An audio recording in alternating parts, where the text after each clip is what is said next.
Now, seemingly despite God's unity, and even proof texts such as John 10:30, which he uses, I and the Father are one, for instance. The epitaphs Father, Son, and Spirit he calls distinctions. Get that? Could you say that again, Jeffrey? Yes, I can.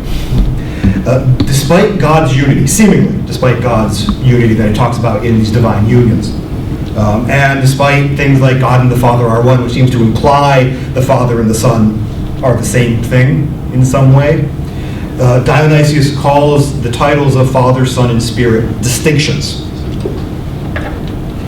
Because, and there's a quotation here, there is no interchange or community in these. We're still going to make it Trinitarian, so we're going to try. So this means that although the Son and the Father are one, inherent unity, they're still not the same. Right? And you've seen the other version of the diagram. God is God, is going in the middle and is not going around the circle. That seems to be what's going on here as well. And Dionysius is fairly explicit. It's all one, but the God is not the Father, the Son is not the Father is not the Son, the Spirit, etc.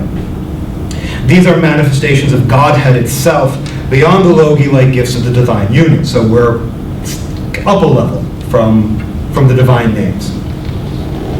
And a further distinction beyond this is the incarnation of the Word.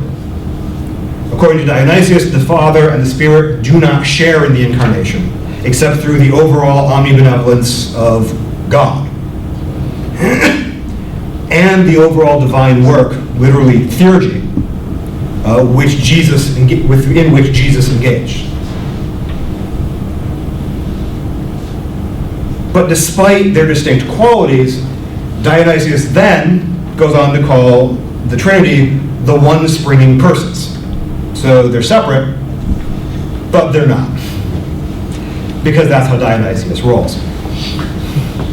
And this is this idea of unity. To explain this, Dionysius uses a metaphor of lamps. Even though we take 3 lamps into a dark room, even though each lamp is distinct, their light is not. I do not know if this is a traditional metaphor. I just finished whispering over to Anthony about Martinism and the triple claim with 3 distinct things, one single light. This does seem quite remarkably similar.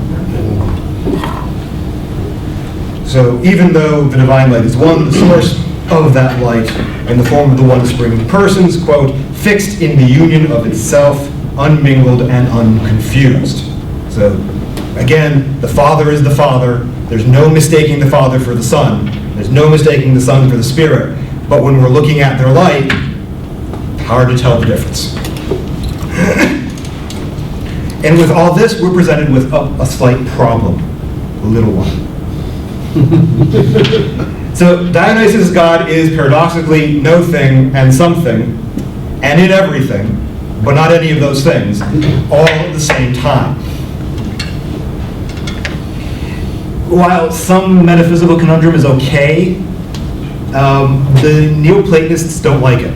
They take their ontology very seriously. So you cannot have things being on multiple ontological levels at the same time. This is this and not that.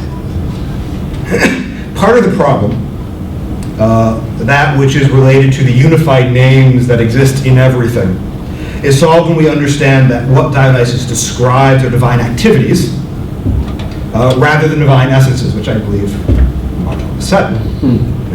So if we're looking at activities, this is what God does, in effect. It's not what God is in any way, shape, or form. And so that kind of works. Now we can see how God can be in everything, because this is God's activities in everything. God itself is beyond all that. And these ideas stem from the Aristotelian trinity of essence, power, and activity, which is brought into Neoplatonism by Iamblichus and preserved in Proclus and pretty much all of the Neoplatonists afterwards. So we can see the unified names as akin to the Platonic forms of Ontology, as I've said before.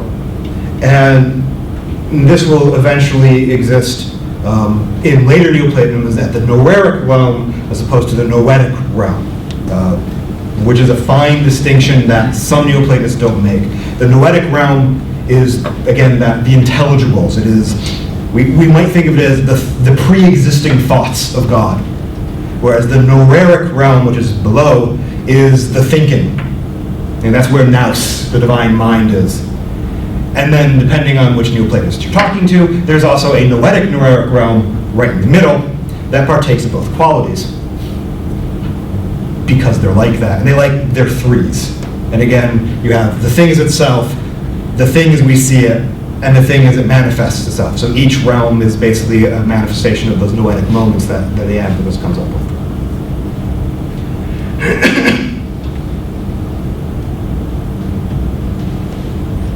And Dionysius symbolizes all of this as the divine lights that are fully graspable by the mind, which is very much how Iamblichus would talk about the forms. Because they're in that noeric as opposed to noetic level, they are right there, sort of with the mental process, as it were.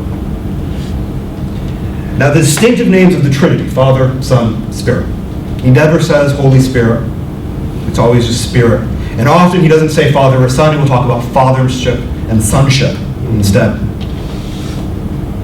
This is a little more theologically challenging, because Dionysius seems to negate these names along with all the other cataphatic qualities in the mystical theology, which is sort of like saying, well, there's the Trinity, but doesn't really exist.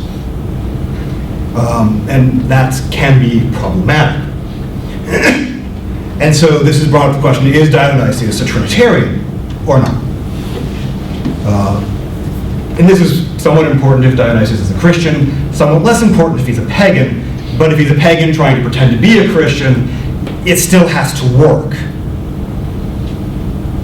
A close reading of chapter 5 of the Mystical Theology, which suggests an alternative meaning to spirit, other than that which is commonly used. An idea that we may then apply to the rest of the Trinity because of how Dionysius does his writing. Does not necessarily eliminate God's Trinitarian nature, but qualifies it.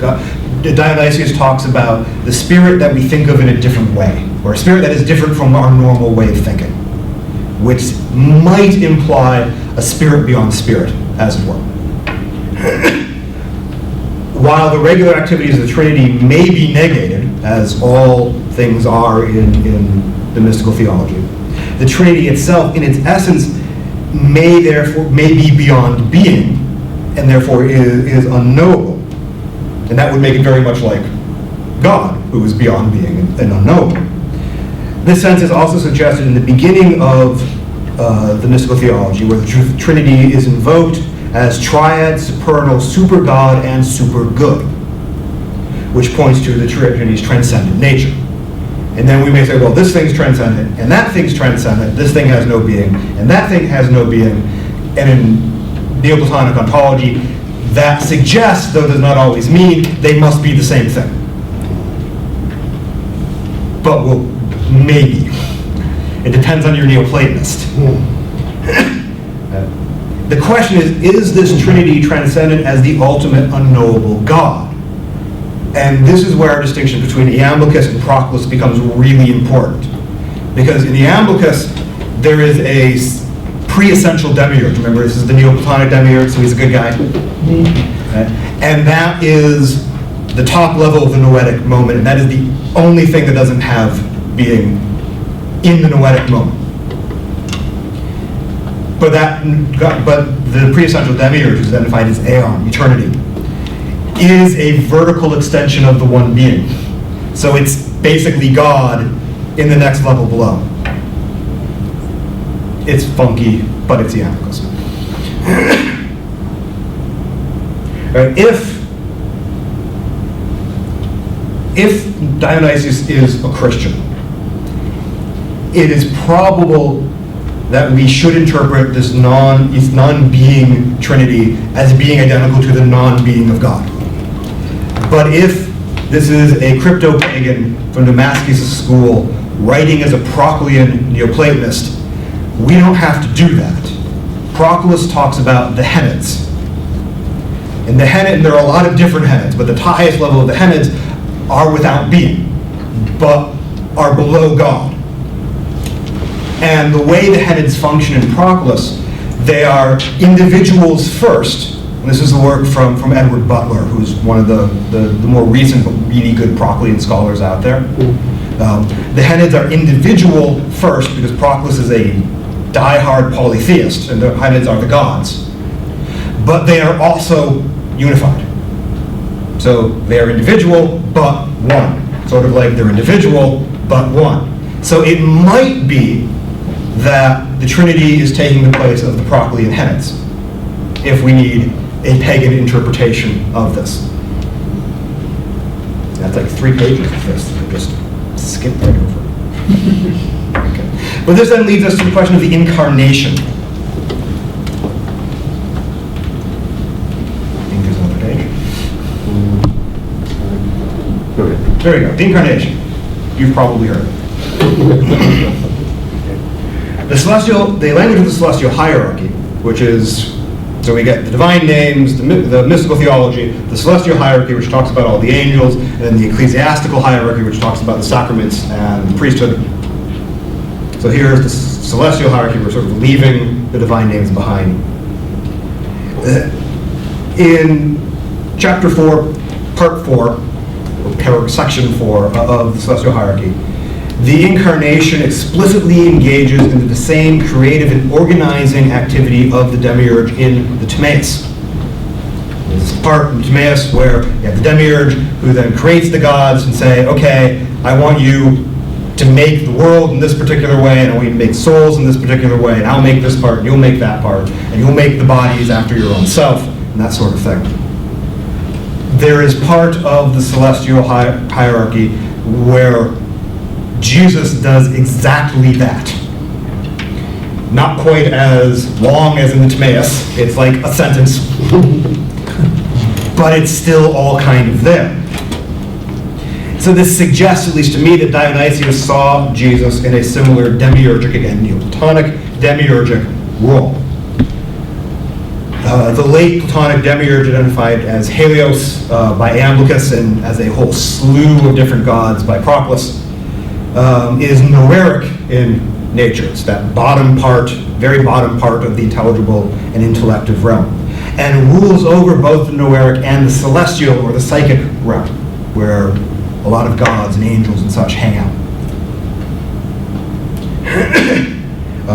So you have the noeric realm, which is effectively transcendent from our point of view, and then the celestial realm, which is ultimately not transcendent. It is described as being encosmic in nature. As one of the visible gods, which has a body, the sun, right? Helios has a body, but is not of that body. The gods, the visible gods, control their bodies from without. So anything that happens to the bodies of the gods does not affect the gods themselves. That is the difference, one of the big differences between the gods and us in Neoplatonism. We identify ourselves with our bodies, and so what happens to our bodies, at least as far as we're concerned, happens to us. The gods are like, meteor, whatever. Doesn't affect them in any way, shape, or form.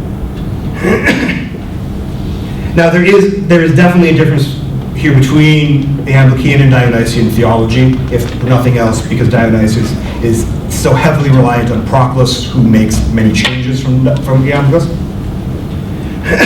And the Dionysian equivalent to the visible gods is basically an order of angels, is the cherubim,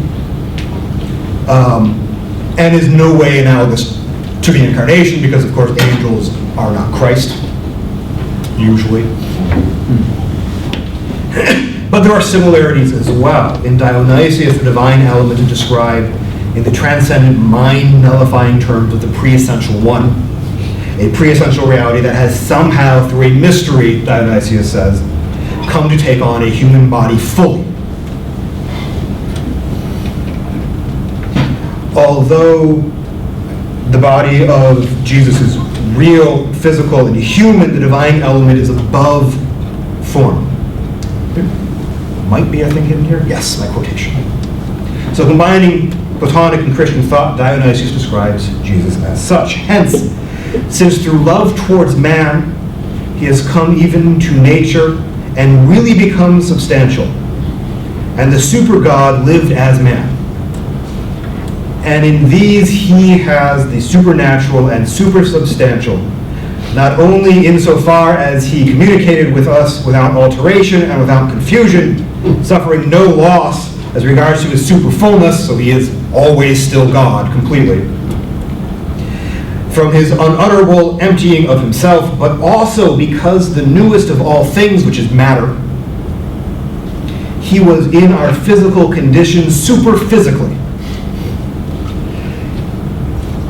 In thing substantial, substantial, super substantial, excelling all the things of us, from us, above us, which is entirely similar to how Iamblichus describes the material gods.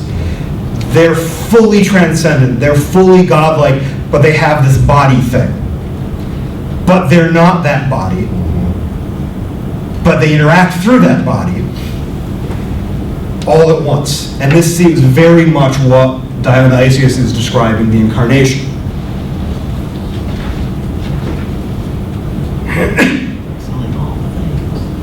Yes. And you'll see the ... I edited it. Because he goes on. Dionysius is a very concise yet highly repetitive version of Proclus in many ways. Now, all of this may reflect pagan Neoplatonic theology concerning the demiurges, and there are several different demiurges on several different levels in Neoplatonic thought. And these are themselves vertical reflections of one another. So you have Aeon, and then you have Helios, but Aeon has solar qualities that are reflected as the sun god Helios, which is then reflected in Hades, who did actually have solar qualities, and there was a Pluton Helios shrine. So again, it's like the sun at night sort of thing. So again, there's these sort of reflections that go on. So here we may see Jesus as Noeric demiurge, the celestial demiurge, possibly acting as a reflection of the element of the pre-essential demiurge, which might be the Trinity, reflecting specifically the Son portion of the Trinity, obviously, assuming the Trinity itself does not instead reflect the Henids. And this is where it's questionable. The Trinity might be reflecting something like the Henids. It might be reflecting something like the pre-essential demiurge. As far as I know, and I may be incorrect on this, there is no pre-essential demiurge in Proclus, so the Henids may take that place in Proclus. So they may effectively be the same thing, just from different Neoplatonists. I don't know. Mea culpa. So what of our cataphatic God? God, being. Right? Because that seems to be what everybody talks about. God is being. No! There is no such thing in Dionysius. The divine unions are not God. They are God's qualities. They are God's activities. They are divine. They're God-like. And they have an anagogic effect. That is the entire point of the Neoplatonic system, to raise us to become like God so far as possible. But they aren't God. And even though Dionysius will talk about this substance, this quality of goodness or being or wisdom, and he will define it very specifically as a divine element. And then later on he'll talk about it as though it's God. Proclus does the same thing because he assumes his reader is intelligent and remembers that over there I said, this isn't God. So I don't need to keep saying, not God, every time. So there's our God portion of the evening. Questions beyond as far as possible?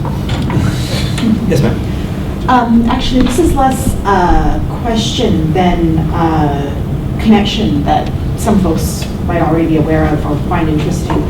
One of my favorite medieval theologians, John Scotus Erugena, takes up this whole idea of the super. And he, of course, was not as well received as he might have been. A lot of his stuff was condemned. But if you're interested in seeing at least one place where this stuff continues to play out in later thinkers, take a look at Erugena, because he's wackadoodle in the same kind of awesome I ways. believe he is cited with having a number of Proclean fragments found nowhere else in his writings, so that might be part of it, if I'm remembering correctly. I make no guarantees.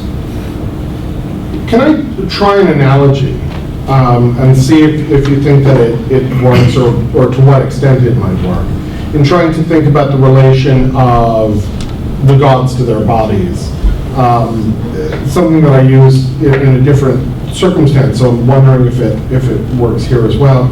I'm talking about a sort of a radio transmission and a radio set.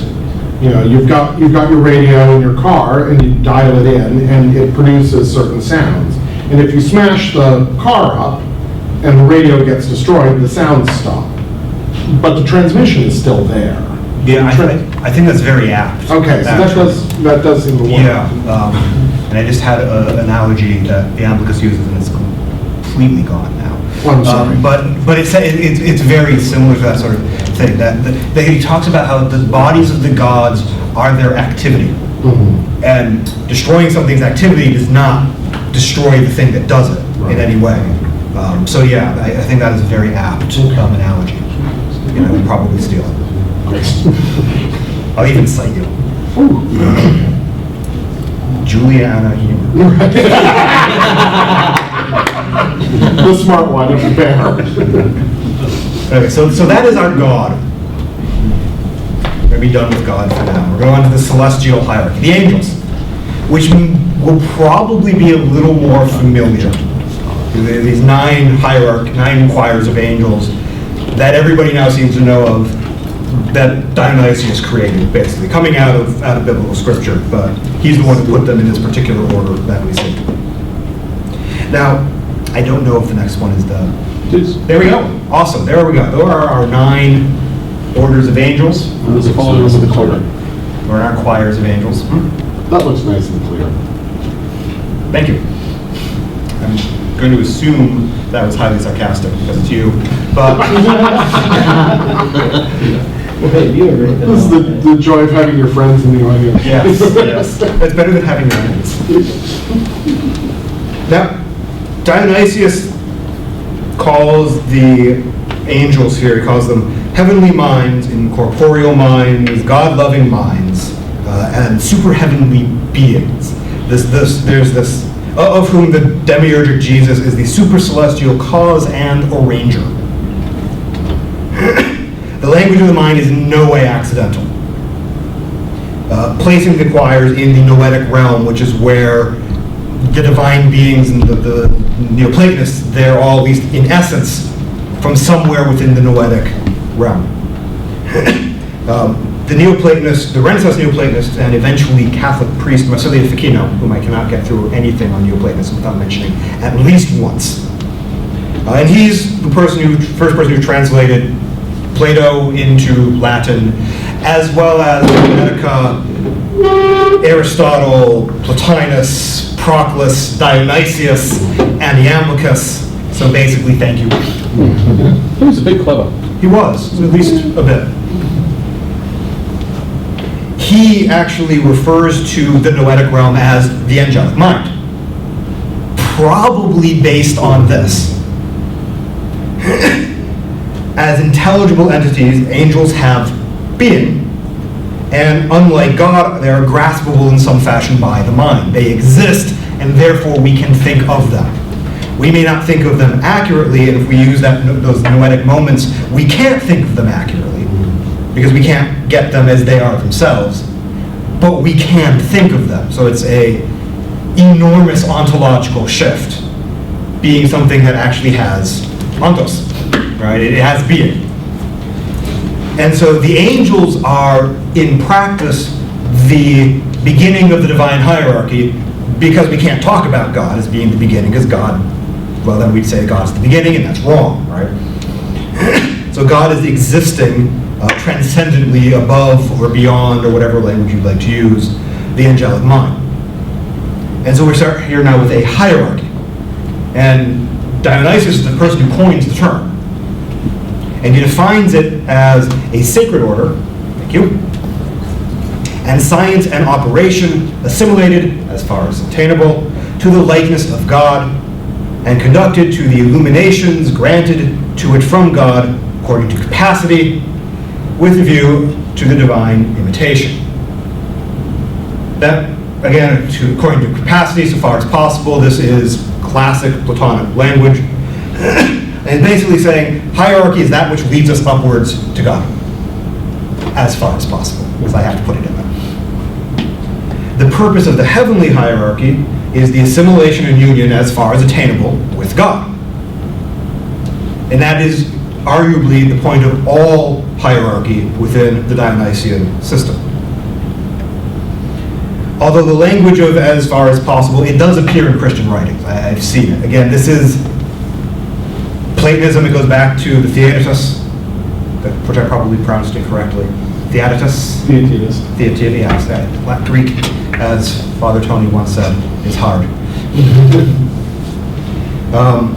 Where the question as to the chief human good is asked. To this, Socrates answers, becoming like God so far as possible. What is the chief human good? What's it mean? What is our telos, to use Aristotelian language? To become like God as much as we can. Which, if you are familiar with Orthodox Christian, you see that, the idea of theosis in the Orthodox Church a lot. The angelic hierarchy leads us to this goal. And this means that the angels are necessarily ontologically prior to rational souls. If it is below us or equal to us, it can't take us upwards. It must be before us in being. And so that's why there, if you go back to that, don't go back, but to the earlier chain of being, you have the angels way up here, and we're kind of below them. I could just... You can. There you go. I guess you can. Right? So we can have here God and the Trinity and incarnation sort of up here essentially and down here in activity. And then you're going to have the angels. They must be above us. Which is really very common in Christian thought. Jewish thought is actually quite different, where you will very frequently see that humans are ontologically superior to angels. We've just, because of the fall, we don't see ourselves that way. But eventually through whatever our version of redemption might be, and that changes enormously throughout the history of Judaism, we become super angelic, basically, because we're better than the messengers. But frequently in Christianity, we don't see that, and explicitly in Platonism, except for Plotinus, so we're going to ignore him. The human soul is definitely, it is the least of the greater kinds, the least of the divine beings. It creates all kinds of problems in trying to think the origin of Satan. Because in certain versions, it's, angels are simply extensions of the divine will that don't have will of their own, but if that's the case, how can they rebel? Which is a common idea in Judaism. Right, Yeah. right. So how does Satan rebel then if it's just an extension of the divine will?